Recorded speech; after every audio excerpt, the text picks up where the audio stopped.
Hello there, I'm Thomas Hatsios, the pilot captain flying the Boeing 777-300 ERX in tonight's flight from Zurich International Airport. We are flying Zurich, Switzerland and Germany. They're coming back to Zurich International Airport runway 14 for landing. So now I'm in the cockpit of the Boeing 777-300 ERX of the PMDG simulation and the Microsoft Flight Simulator X. I'm gonna show you the instruments inside the cockpit. I'm gonna explain to you their function and make an engine start demonstration, set up the flight management computer, and so use systems like the electrical, the hydraulics, the fuel system, the electronic engine control for the engines, and the auto start system for the engines, the air data inertia reference unit, the cabin pressurization system, and the outflow valves of the bleed air from the engines. Their function as wing and engine at the gas cabin pressurization, hydraulic fluid pressurization, and also uh, air conditioning systems. So I'm gonna show you also the thrust levers, how to use the engines, how to set up the autopilot and flight director system panel. I'm gonna show you the navigation display and the primary flight display, and the flight controls of the aircraft, like the yoke and the rudder pedals, and also the flap lever and the speed brake lever and other systems. So I'm gonna start with the primary flight display. I will show you the primary flight display displays the airspeed, the minimum airspeed indicated, the ground speed. Right now we have display of the minimum airspeed display, which is 30 knots right now. So we have the barometric altitude above the sea level is 1430. The ground speed, which is actually 0. The airspeed selected is 200 knots, and the output selected from the autopilot and flight director is also 10,000 feet right now. You can see here 200, 10,000, and 360 is the heading selected over here. Display with 360 in the magnetic compass heading. So you can see here 360. So we can also set up here the vertical rate of climb and descent. Besides the barometric altitude, so the primary flight display also displays as I told you, the airspeed and the barometric altitude above the sea level, the radio altitude above the ground level, the barometric pressure of the outside atmosphere, the magnetic heading or the track, and we have the magnetic north pole and the true north pole and the magnetic variation. So I will explain that later. We have the air data inertia reference unit, the ADIRU, that manages and calculates all these displays, information and data of these displays, like the primary flight display and the navigation display, like the airspeed and the barometric altitude above the sea level, the radio altitude, the magnetic compass. And the attitude of the aircraft. We have the ADIRU, the air data inertia reference unit, that contains 2 or 3 GPS receivers for the inertial position of the aircraft, GPS position, and gyroscopic and laser gyroscope for the gyroscopic acceleration and deceleration of the aircraft, and the attitude of the aircraft displayed. So we have also the pitot static and pitot dynamic sensors for the airspeed and the barometric altitude above the sea level. It's also contained in the ADIRU, the air data inertia reference unit, and some other information like the angle of attack of the aircraft. We have the angle of attack sensor of the aircraft as it flies through the air mass. We have other information, maybe like the GPS display and the navigation display. So we have the barometric pressure, the temperature. So the ADIRU that I will show later is just one switch in this aircraft, contains a lot of sensors and controllers. So I will show you later that. So I will start with the primary flight display. We also have the pizza ladder with the airspeed attitude of the aircraft in degrees and the vanguard in degrees. We have the flight director and the autopilot, the flight director crossbars and the autopilot crossbars and the ILS localizer crossbars for an ILS landing. We also have the flight mode annunciator in the primary flight display with the auto throttle and the autopilot vertical and horizontal navigation modes, and we have the rate of climb and descent needle in tens, hundreds, or thousands of feet per minute. We also have the navigation display. The navigation display that displays the airports, the waypoints, the board station, the navigates, and also the weather radar and the terrain reflections from the weather radar. The terrain altitude and levels displayed with green, yellow, and red. I will show you that later. And we also have the sea, the rivers, and the lakes also displayed in the navigation display. So we also have other aircraft flying around us that is being received. Its position and their altitude and direction is being received by the transporter of our aircraft, ADS-B or ADS-C transporter, that receives a signal, a frequency from the other aircraft, and also sends our aircraft frequency and displays that in the navigation display using the TCAS system, the Track Collision Alert system, that also generates traffic collision resolution advisories and other messages. So in case we have a closing for encouraging the air of two aircraft coming in close or colliding curses. So we also have, I will show you that now. I will show you the autopilot and flight director system panel.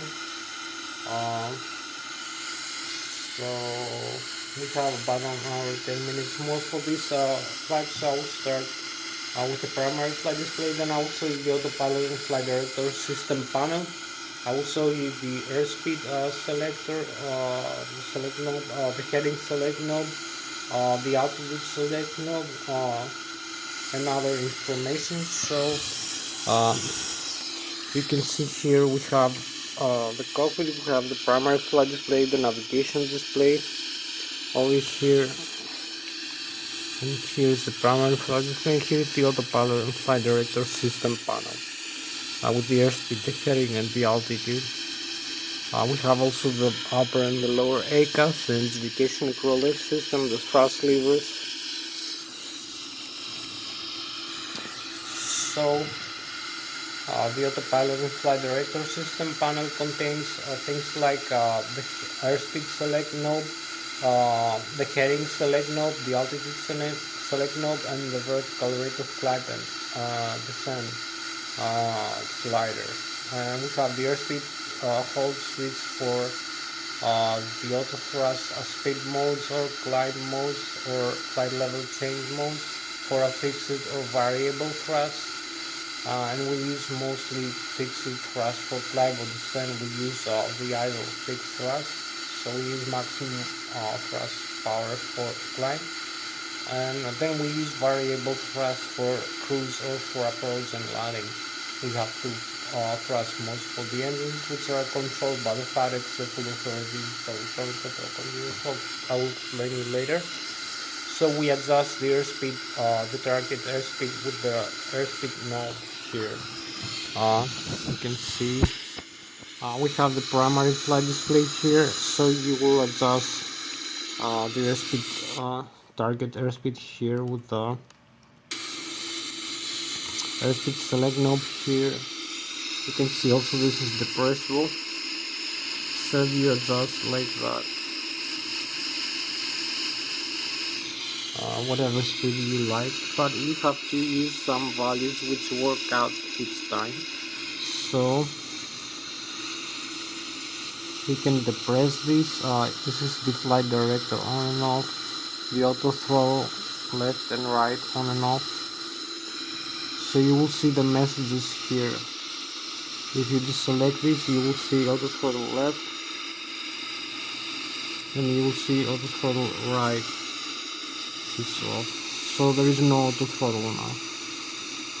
Now it's both auto throttles. So we have also some other switches. We have the heading, select and hold, the track, the L nav, the V nav, lateral and vertical navigation, the flight level change here. So this is a new airspeed here, takeoff, 268.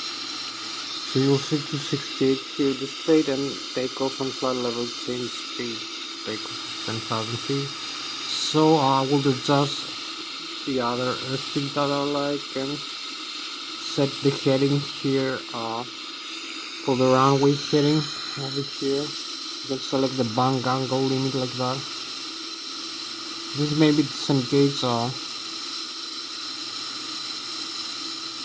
the airspeed select, so you can depress this also like this, select and deselect another mode.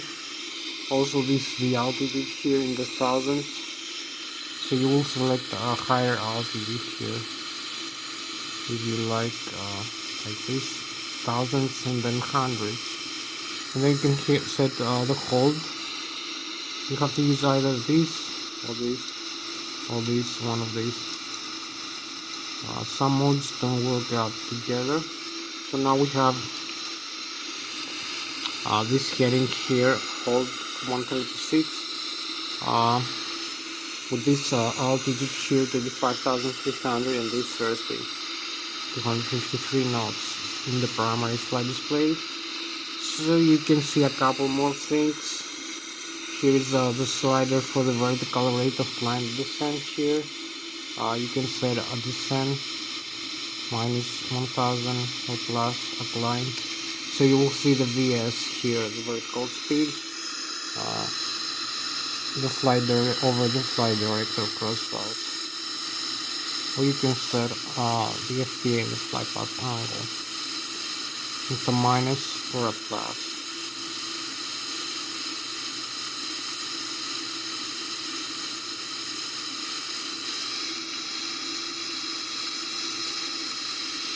So here you can see another mode, the FPA, but in general terms you can see here with the other mode, the VS, you can see the rate of climb and descent.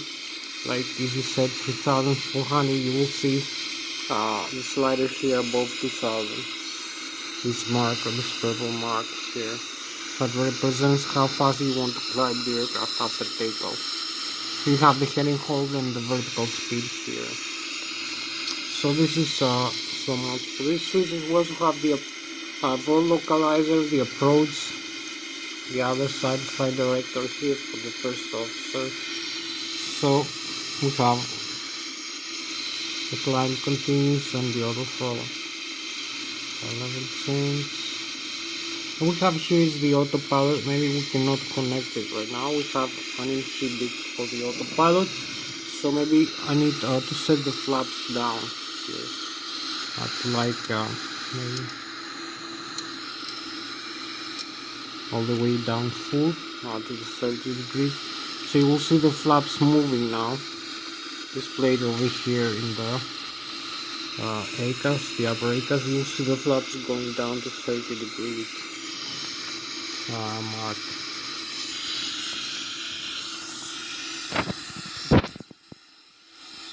So you will see a couple more things over here, the overhead panel. So I explained you this is the primary flight display. So you can see the airspeed displayed, the airspeed selected from the autopilot and flight director. This is the target airspeed displayed with purple, and the target altitude displayed with purple. Here you have the barometric altitude above the sea level, 1,530 feet, the magnetic control heading here, the magnetic compass,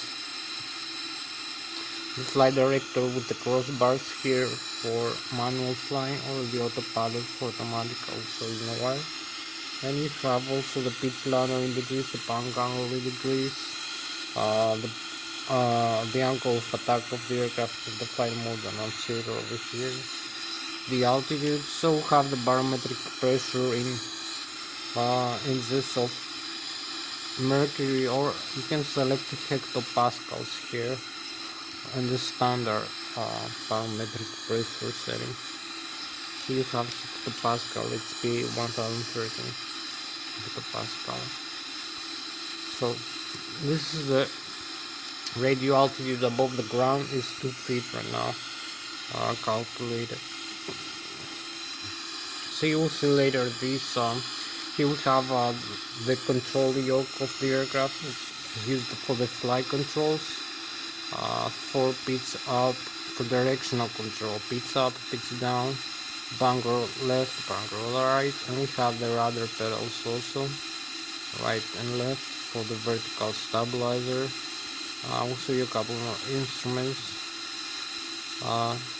So we have the autopilot disconnect switch here. We have the pitch string here of the horizontal tail stabilizer. So you disconnect the autopilot like that.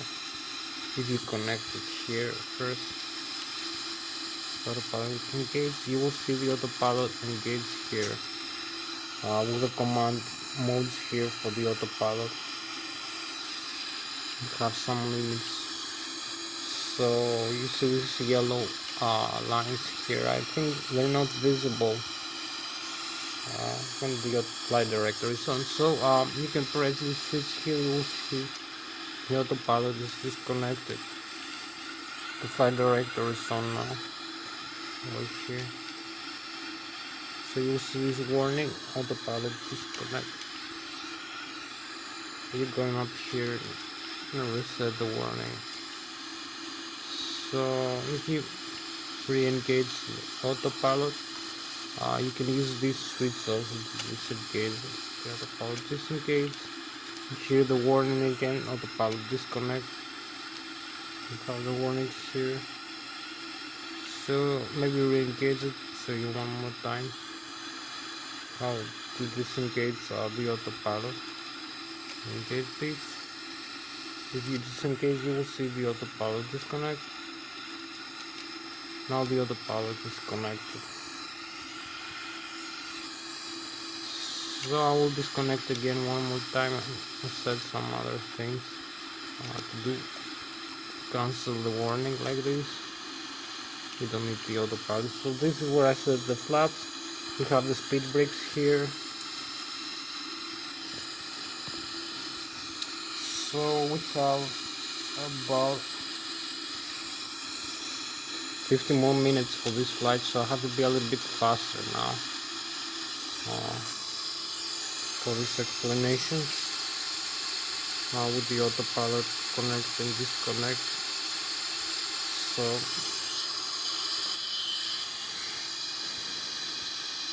you can see the navigation display here. Besides the primary flight display, we have the display of the airports, the waypoints. We can select a route here, set a flight management computer created a flight plan here. I will show you later. The aircraft will follow manually or automatically.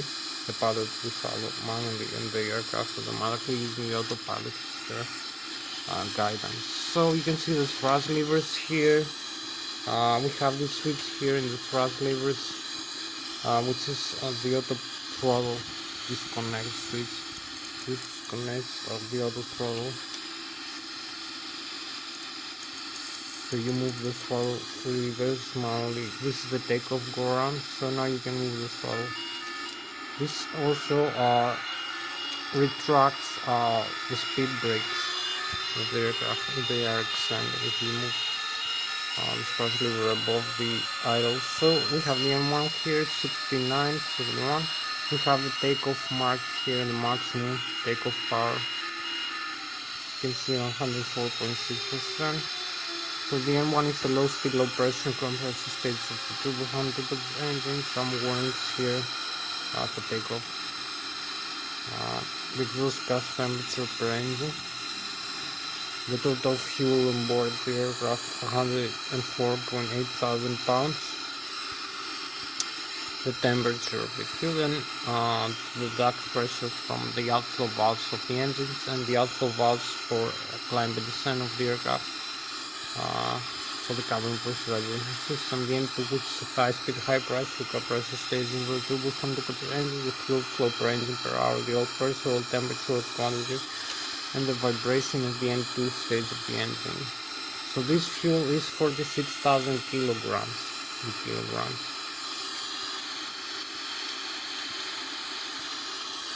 So this is the landing gear extender retract, the down and up. The landing gear alternate over here. Okay, this is the normal, this is not working. Some other gear flap override inhibits, terrain override, lock override, and the parking brakes, not the auto brakes here. Auto brakes for landing or for ejected takeoff. The sun and the flap limits here for extend and retract the flaps. Over here, this lever. So you can see here we have a couple more things. We have the horizontal tail stabilizer position. We have the horizontal tail normal and alternate feed spring. The one I show you here also. And this switch in the yoke is easier for the pilot to use. You can also use this one. And you can see what is the horizontal tail position with respect the angle of attack of the airflow. So this for the horizontal tail trim electric CNR hydraulic systems, cutout switch of the electric trim, and this cutouts the electric trim of the horizontal tail for the autopilot and the auto thrust system. So you have to leave it in the normal unless you have a failure in the hydraulics, maybe the CNDR. I will show you later. So this is the fuel control, the left and the right engine. This is the fuel flow. This is the radio communication panel, the fire extinguishers, the transponder, that sensor position to other aircraft, receives from the other. So this is the weather radar and the terrain radar. The radio communication panel, the backup flight management computer, the radar trim here, and the aileron trim and the position. You can see the aileron trim here also.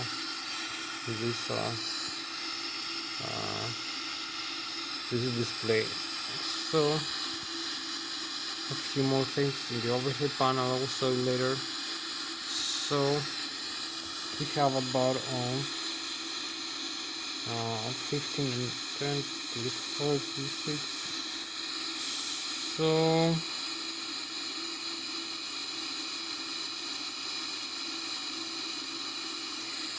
So we have about more than that. We have like 50 minutes left. So I will have to show you some for the flight controls here. How to use the flight controls and the thrust levers for the engine.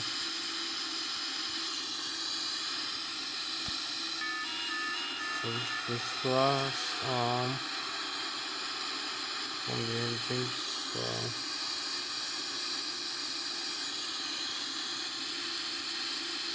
see the N1, the N2. So move the thrust levers forward. You can see the engine thrust is increasing. I move the thrust levers down to the idle. You can see it's decreasing. You can see also I'm having the thrust levers here. I can extend this panel up. This also extends the speed brake. And this is to slow down the aircraft after landing. So you can see the M1 here, the reverse over the M1. So you can see here the reversers are deployed in turbofan coil in the covers of the turbofan engine. This opens the cover and reverses the bypasser of the engine. You reverse the engine flow the bypasser in the front. So we slowed down the aircraft in landing or in our ejected takeoff. So you can rearm this if you want, like this, and maybe another view here.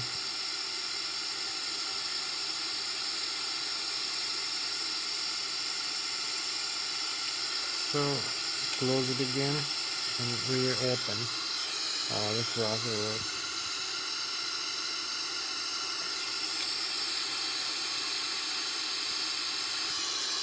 So So just so much for this system, for the thrust reverse. This is the wings. I will start explaining a few things about the wings, the thrust. We have full plasma piston and the thrust reverse. So I will explain now a few things. We need the thrust that the engine is produced in order to move the aircraft forward and take off and fly. So for this aircraft, the Boeing 777-300 ERX with this weight right now we have 254,000 kilograms, or about 530,000 pounds of total weight for takeoff. This is about, it's less than the maximum. So we have 30% of total fuel, for about 46,000 kilograms or 100,000 pounds. We can use kilograms or pounds. So we need, and we have 30,000 kilograms of cargo and passengers on board. So for this weight, 254,000 kilograms with this aircraft and 15 degrees of flap, 15 degrees of flap, and 4 degrees of nose of the horizontal tail stabilizer of nose upstream. We need about 270 kilometers an hour to take off, or 154 knots, as you're gonna see later displayed in the flight management computer. So we need the thrust, a lot of thrust from the engines. We need to make the thrust, the fuel flow into the engine increase, and the spin of the engines, fans, blades, that compares the air inside the turbo set stages, the high pressure turbine and compressor, and the low pressure turbine and compressor, and the subs. And this always gonna generate a kinetic energy by means of action and reaction if you use the newtons per second law of motion. Kinematics and physics, you make the aeronautical engineering happen and the aerospace engineering. So you can make the aircraft move into the ground takeoff, and you need, as I told you, 154 knots or 170 kilometers an hour just for takeoff. And this is above the stall speed of the aircraft. The stall speed of the aircraft is gonna make the aircraft fall down to the ground if you try to take off or fly with us for a given airspeed and angle of attack of the airfoil and flap setting. Is gonna generate less lift force than the aircraft can hold in the air to overcome its weight, that is equal to mass times the gravity. So the thrust from the engines generate a forward propulsion by means of action and reaction that creates kinetic energy, that is equal to 1 second of the mass of the aircraft times its velocity to the power of 2.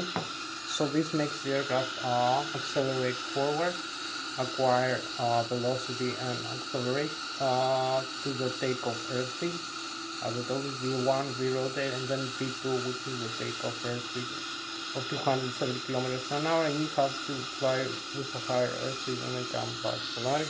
So these calculations are mostly made with the flight management computer. So you can see here we use the thrust levers for that, for increasing the thrust into the engines. This is the N1, the exhaust gas temperature, the N2 here, as I told you before, the stages of the engine, fan blades and compressors, and the oil temperature pressure.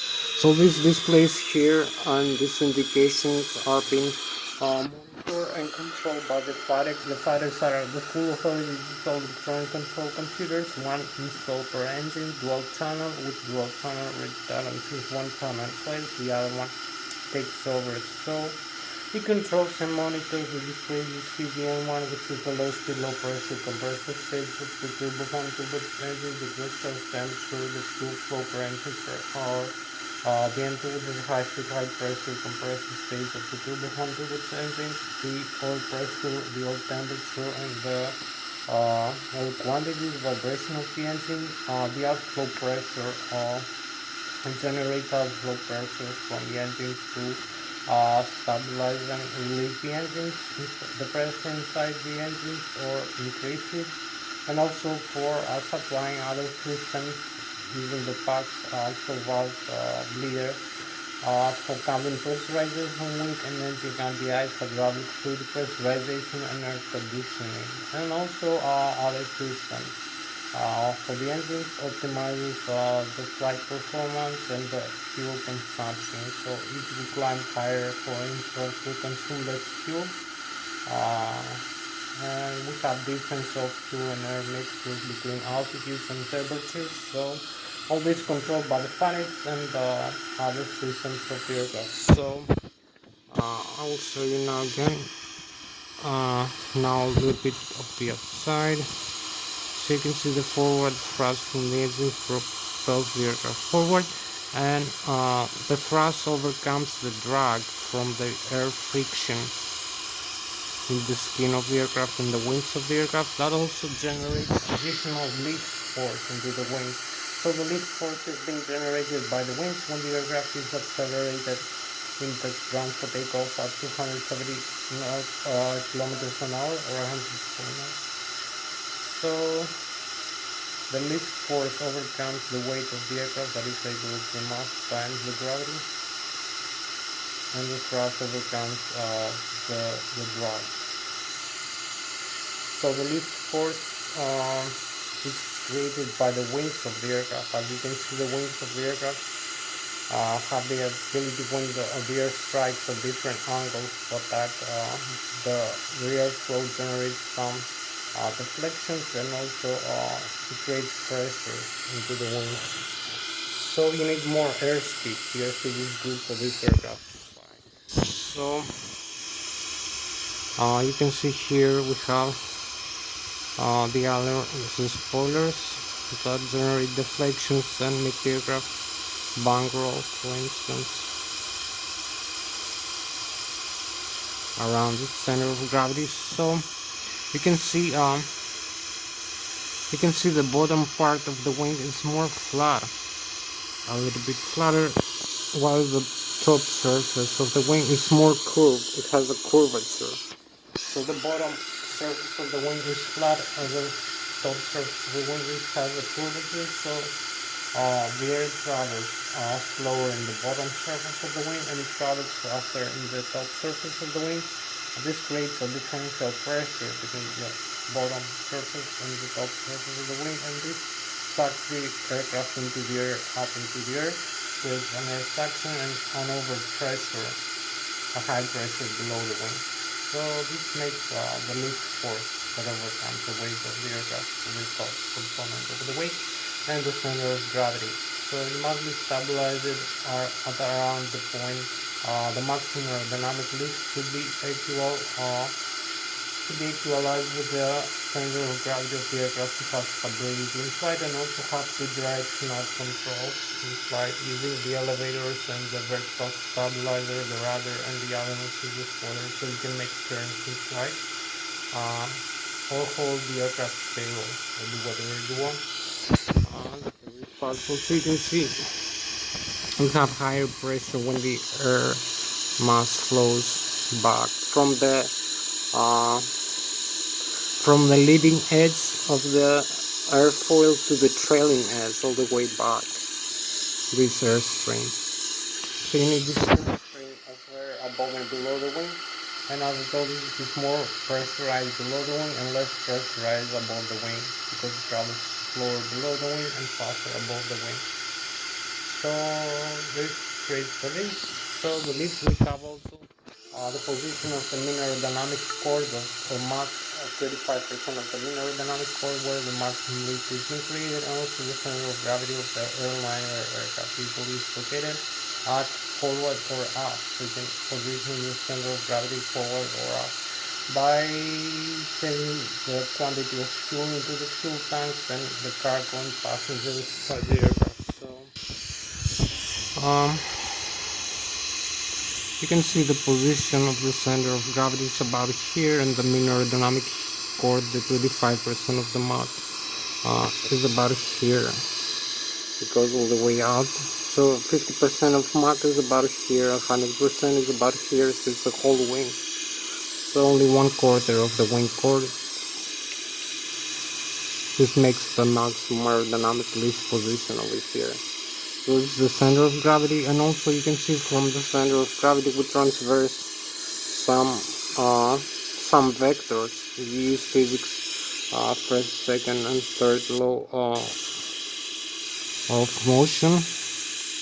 We have the moment arm here into the horizontal tail. The moment arm makes the aircraft climb or descend, and also turn left, and also turn right, and also bang roll the other ones, and the spoilers left and right.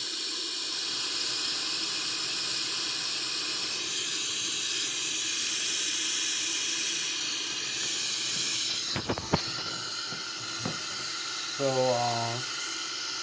there's quite a lot of physics. We use the moment arms to pitch up and pitch down on the aircraft. So we have 30, 40,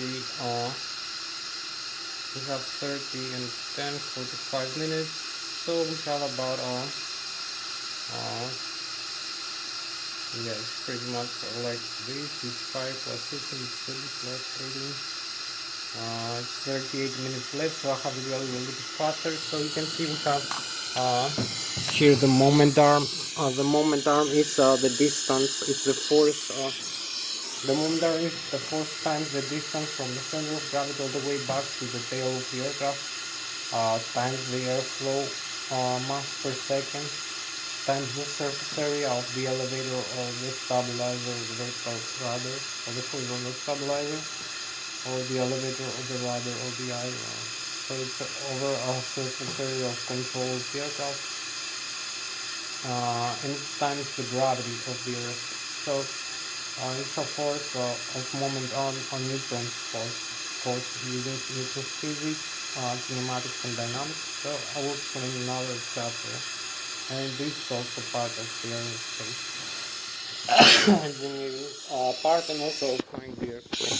Here you have also this force over here, the other ones, and the spoilers for bang rolling the aircraft. Besides the rudder and the elevator. So you can see I'm using I'll come now to the flight controls part. I'm using this control here, the yoke, the control wheel and control column, the yoke with the Boeing 777, and also the rudder pedals for directional control. So I'm having this here, this side stick over here, the Lszh Extreme 3D that I'm using for flying this aircraft in the flight simulator. So this is an Airbus, but you can use it for the Boeings also, no problem with that. So you can see for this simulation it's quite proportional in the movement of the flight control surfaces as a side stick deflection here.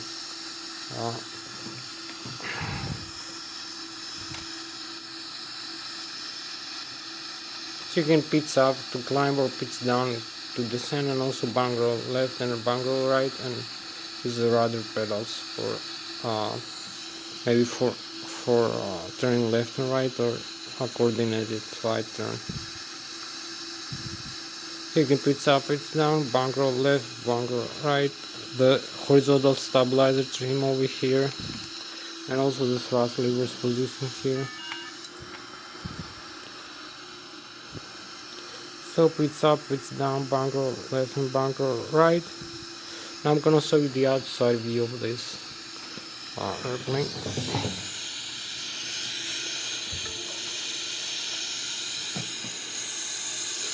So we use also the same principle here from the outside view. I'm gonna show you now how to use the same side stick in the outside view for climb, descent, bang roll.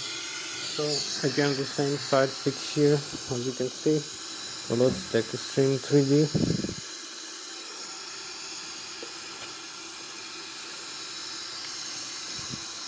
So I hope you like it.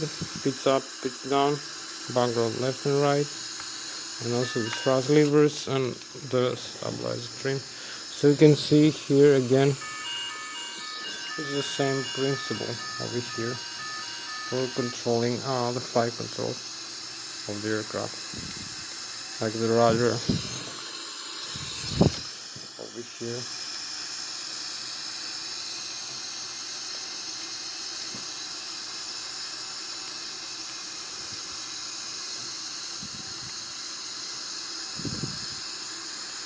So a few more controls now going inside. So you have a few more systems. I make the engine start demonstration. So a few more systems will be in the overhead panel. So we have 25, I believe, minutes left for this flight, so I'll have to be a little bit faster. I will show you here this display. So here we have display controllers on and off. Display. So you can see the engines here on and off, the status. The APU is off right now. The navigation, the checklist. You can set the checklist here before start. The items you need to fix before taking off the aircraft. You can see the checklist is complete for this airplane. You also have the non-normal menu, like if you have a failure into the aircraft. We have communication with the air traffic control. We have more synoptics. So here is the doors. The doors you can see is closed and the cabin is pressurized over here. We have the landing gear. You can see the temperature inside the brakes and the pressure inside the tires and the nose wheel. So we have the electrical, the left engine driving, the right engine driving. You can see the left drive and the right engine. I'll talk to you about later. The utility here, the bus tie contactors on and off, and the APU generators. The backup generators for alternating current. This is the electric power of the aircraft. Diagram. So this is the hydraulic system, normal. All the left and right engine driving working. So you can see the PSI, the thousands of pounds of square inch of pressure inside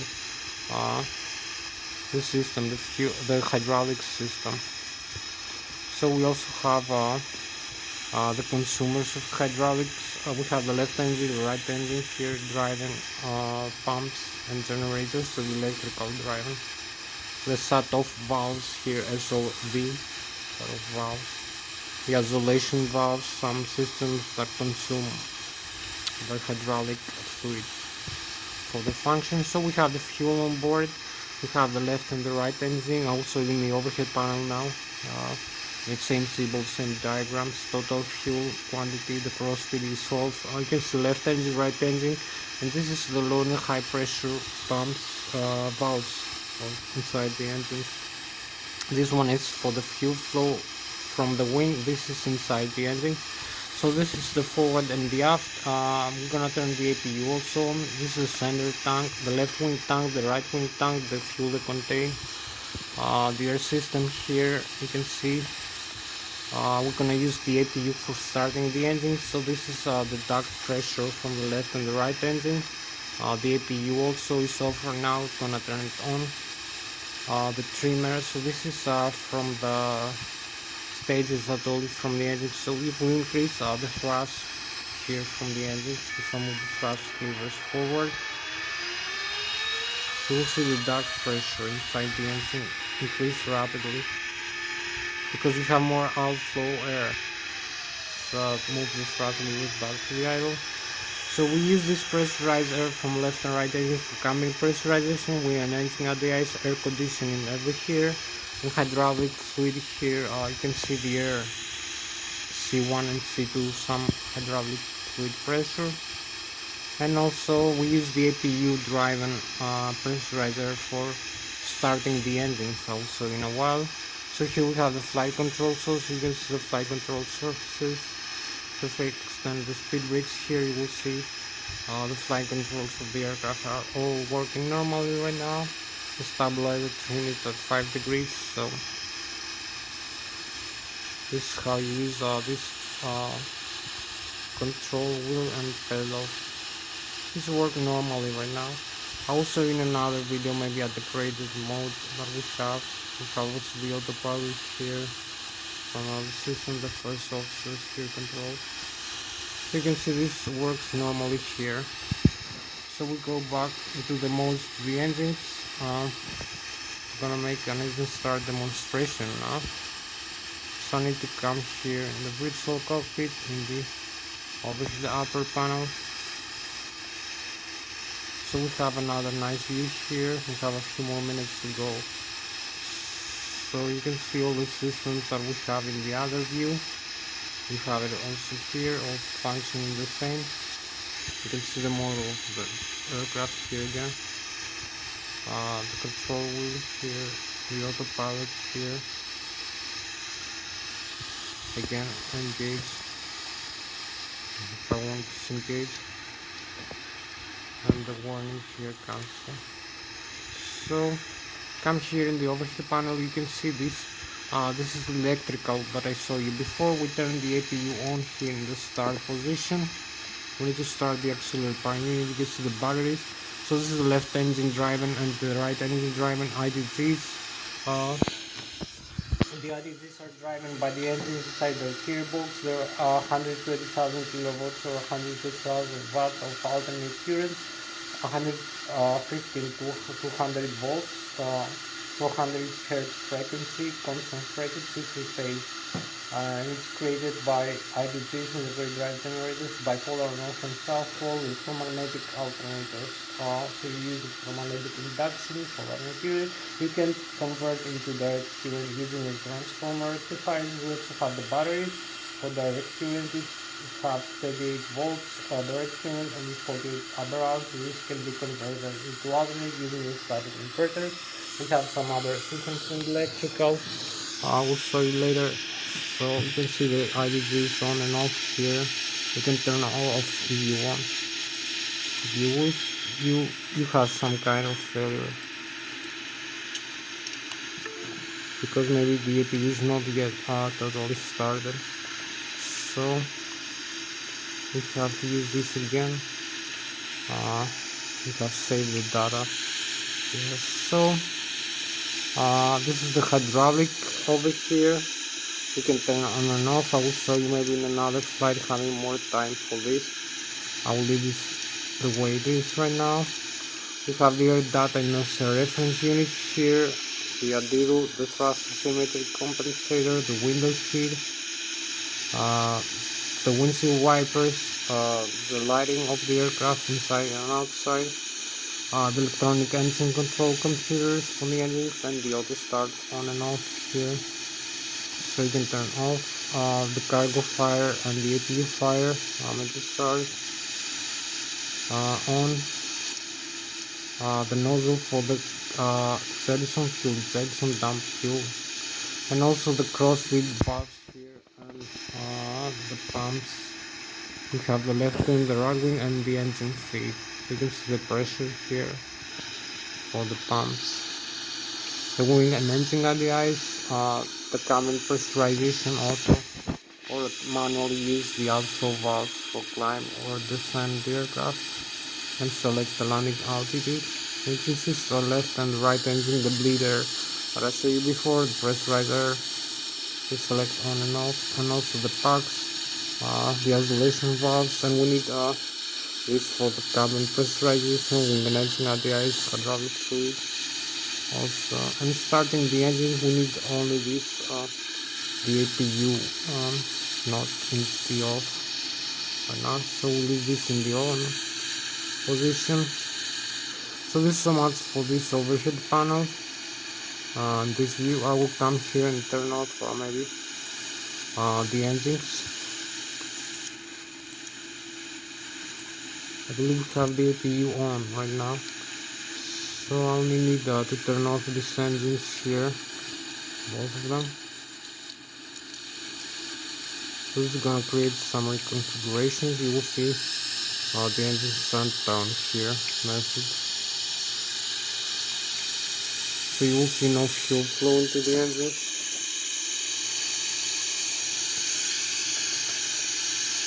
So this is where we are right now.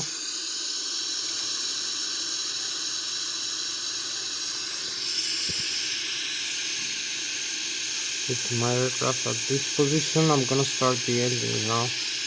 I'm gonna come here to show you the engines are going down now, slowing down to 3 off.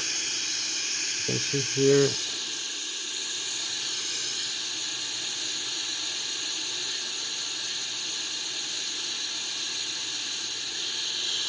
So there is no engine spinning now. Obviously you can see fuel flow and N2 is going down, also the N1. So I will come here in the overhead panel. You can see the configurations for the system. So I will start this switch over here, the auto start left.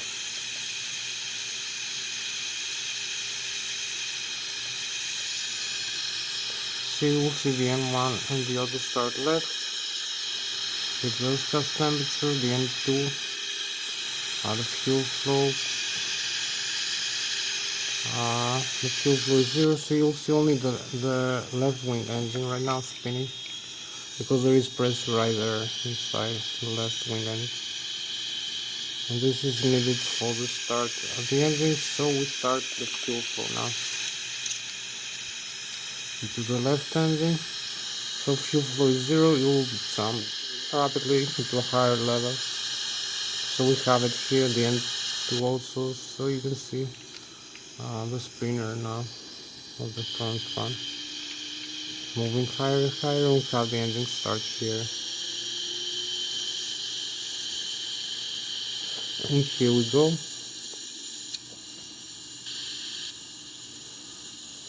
So here we have the overwing of the aircraft view, and the other side engine is also off. We're gonna come here and select the auto start on position, this the other side. Now you're gonna see the other side start here, the N1, exhaust gas temperature, the N2 fuel flow is still 0, so you see now the right wing engine starts spinning. So we go back, right wing here, the other wing is working, so we're going to start here and just move this switch here. So you will see the fuel flow increases to the right wing engine also. And here we go, we have the right wing engine also on. Here it starts spinning, it's faster and faster, and here we go. Both engines on for the airplane to go. And here we are ready for takeoff. Just need to set up a couple more things. Set up only the flight plan here. We have the flaps here set for takeoff. We set up the flight plan here. Set up, we have like 3, so this is gonna be I can see the model, the position, Lszh, use this reference position, set inertial position over here. You can see 0 fuel weight, gross weight, this is the takeoff weight calculation, cruising altitude 35,300, cost index 100, reserves 5%, route from this airport from Lszh back to Lszh, runway 14, departure this runway to this departure Z2 Alpha, and arrival. So this Lszh 14, transit Negra 1 Alpha, trans Amity, and we have it here. So we activate that and activate. So the thrust limit 15 degrees with center of gravity 36%, and V1 V rotate, and V2 154 knots. So you can see some other information for the takeoff reference, and we're just ready for takeoff. Just disarm the parking brakes here, advance the throttle levers, and set for takeoff. We have how much time to lose for this flight.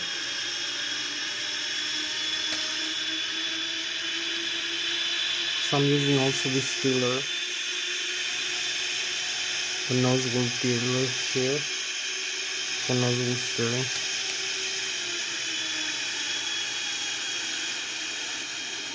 So you can see all the modes are almost ready for takeoff here in the primary flight display.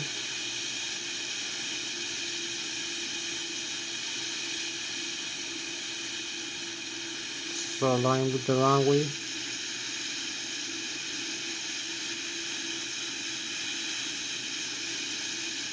Parking brake set one more time so you can see where we are.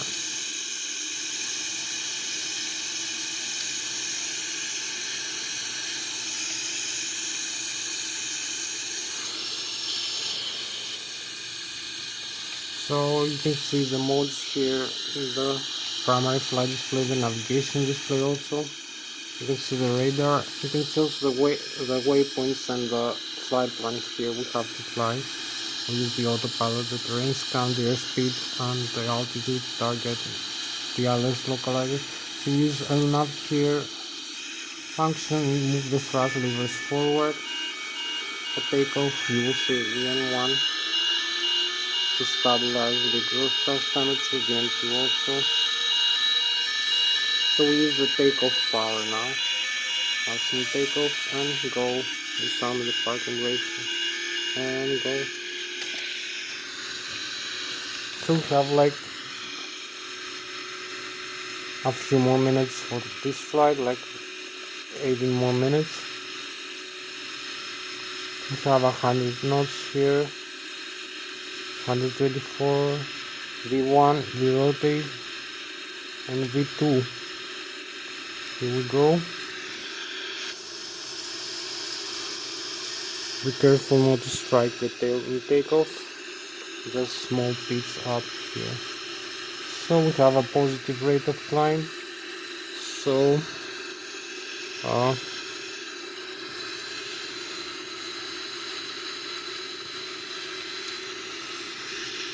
retract the landing gear.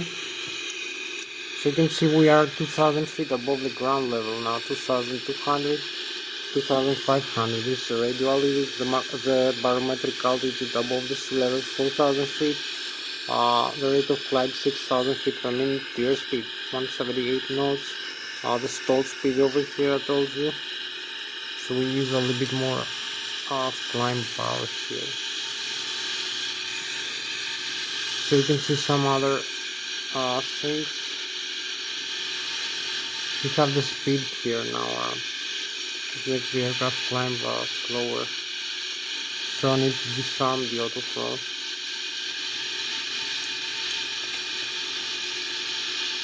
And use maximum takeoff power.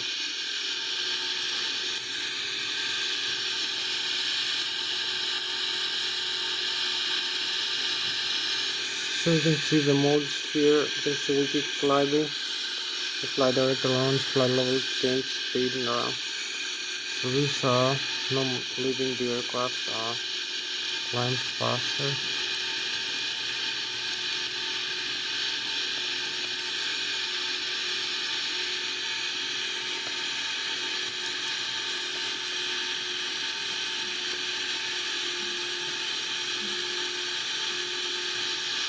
So we climb 9,000 feet over here. You see the waypoints we have to fly through.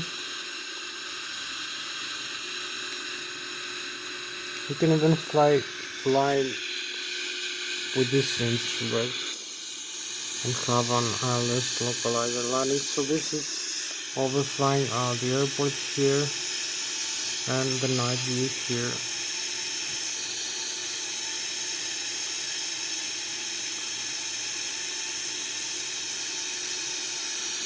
So I hope you like this beautiful view here. We have like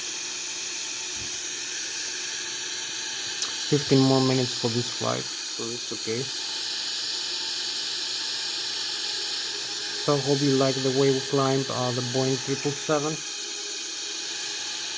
I made too much explanation before, so lost some time. So this is our spacecraft for tonight, the Boeing 777. Now we fly with about 500 kilometers an hour, or about 250 meters a second, and we climb quite high rate. So we climb here, have like 13-14 more minutes for this flight. So we here flying manually, I'm using the autopilot here. 16,000 feet, 190 knots. Maybe I use this one here.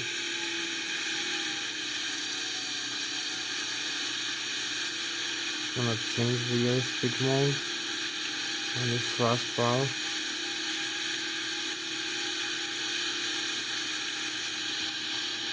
And more thrust.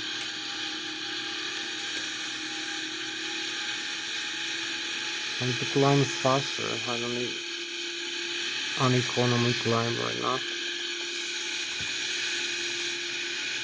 So this on the auto throw. And we have like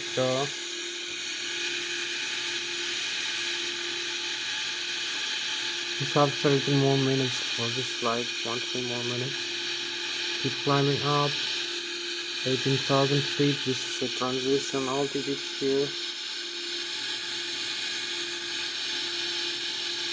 Hope you can see I can move this thrust levers here. It will change the altitude of the aircraft. So also we have the autopilot here. I lost some time because of this climb. It makes very slow the climb actually on the airplane. So you can see we have the 19,000 feet. We are in a nice position here. Very nice climb. So we have a few more messages here. Again, the auto throttle is being connected. So I will use the manual. But it's keep connecting. I don't know why. We're at 30,000 feet. Maybe we had a stall warning, that's why. Because we have this yellow line here. So I need to set the next waypoint here. This one. And fly direct into execute. And also select the landing. For later, landing airspeed. So now we have the next waypoint. And we can climb the aircraft a little bit. To climb it, maybe we'll change the mode. Now we have the altitude mode. So we keep climbing, 31,000 feet. A few more minutes left to go. 11 minutes left, so this is the flight director here, the path. We need to follow to the 1,000.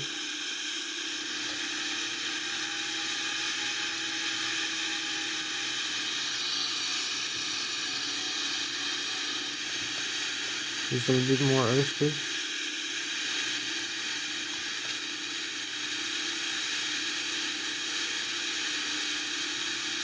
Maybe we track some flaps here.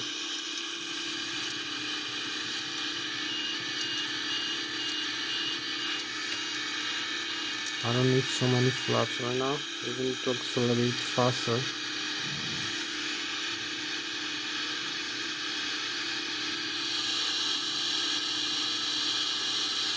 To the 2,200 feet.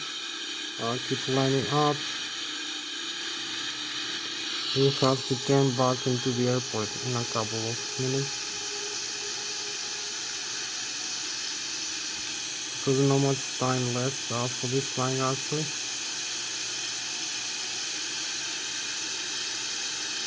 In a couple of minutes. So this is our spacecraft for tonight, flying at about 500 kilometers an hour, 32,500. And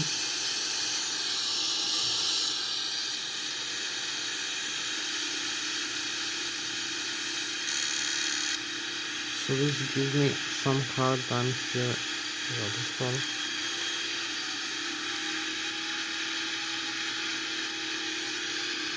I need to use in the manual mode.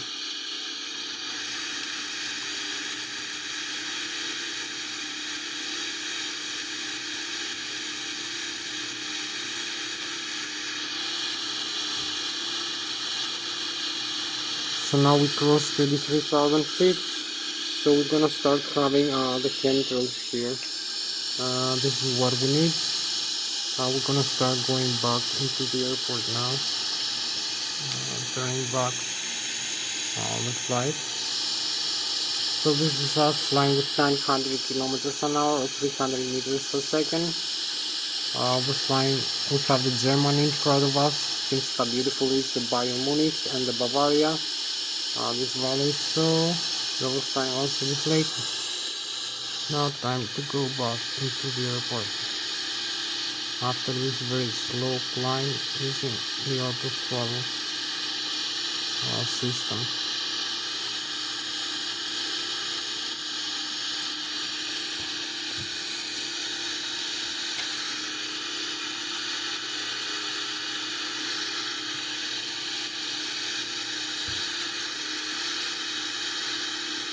We have like 8 minutes left for this flight.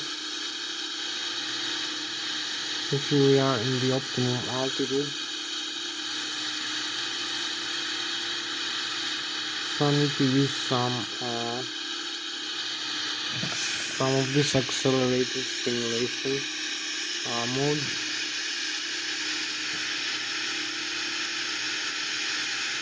So we go faster into the airport. Like this. So maybe not connect the autopilot, but keep flying manually. As you can see, 900 kilometers an hour, 300 meters a second. I was flying Switzerland here and Germany. The beautiful results and the lake. And this is a beautiful airplane right now. The Boeing 777. I hope you like the view here. And these beautiful wings, 900 kilometers an hour airspeed. So hope you also like the chemtrails that leave behind this track. So going back into the airport.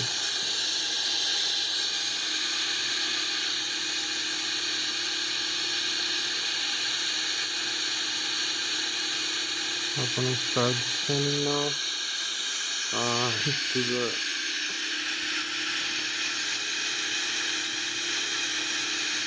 other altitude now.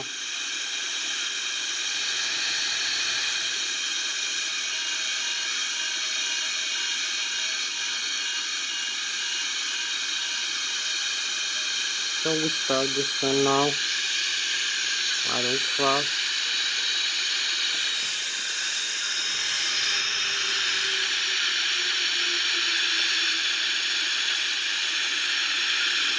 So keep flying manually, not using the autopilot. Decrease the airspeed a little bit.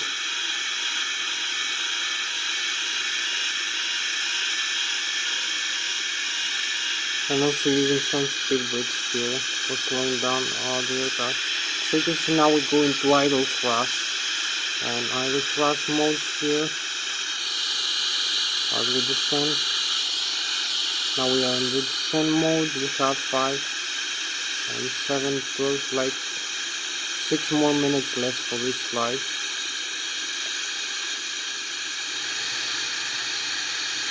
So we select a new altitude here. We have the LNAV and a lower airspeed for this descent. Then we have to go back into this waypoint, cross this waypoint and come into the runway as we descend.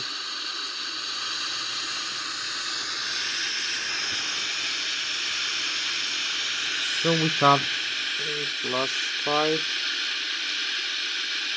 so 5 more minutes for this flight. I need to be a little bit faster now. The way I descend, we have the overhead panel also. So I will select something to slow down the aircraft. So I will select Lszh approach here. So we are quite close, closer and closer. So this is the runway in this side. So I will extend the landing gears here now. Landing gears here, down, up and down. You see, down and up. Crossing this altitude and select some flaps here. Some more flaps. So we keep descending. 10,000 feet.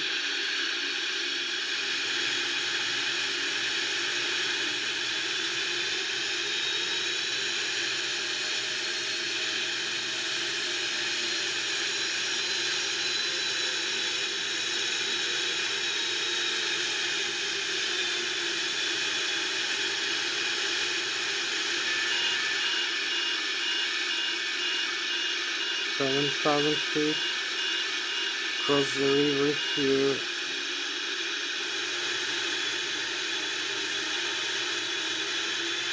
Keep flying with about 500 kilometers an hour right now. So let's decrease the airspeed again one more time.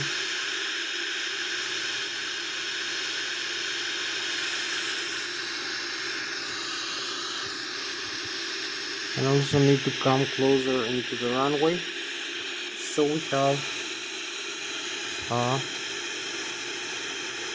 3 more minutes left for this flight.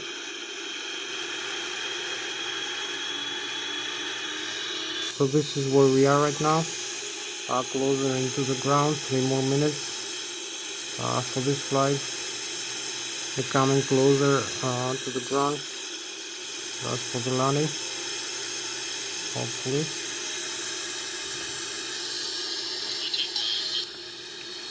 So this is where we are, into the runway.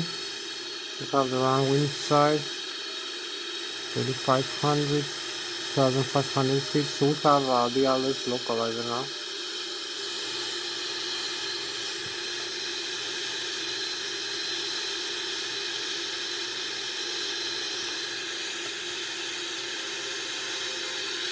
So you can see the Lszh localizer here. Just crossing the localizer, the altitude above the ground level, the glide slope. So this is an Lszh localizer approach. You need to come closer to the runway. We have a little bit more time.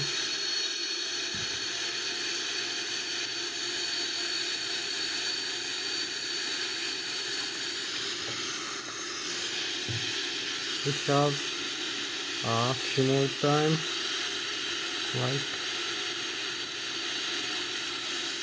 1 more minute.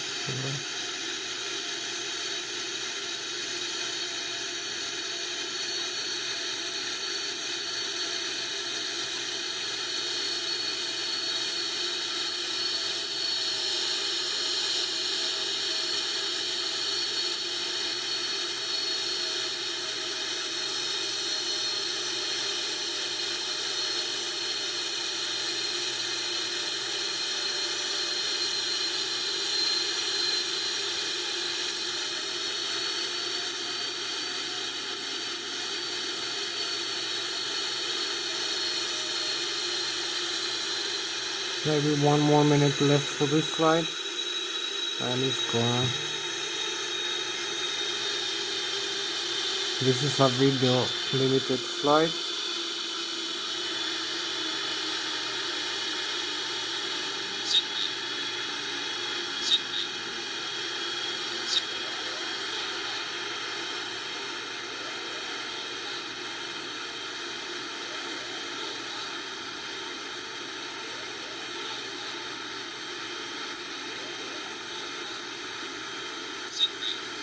So here we are. Then here we go. Let's touch down.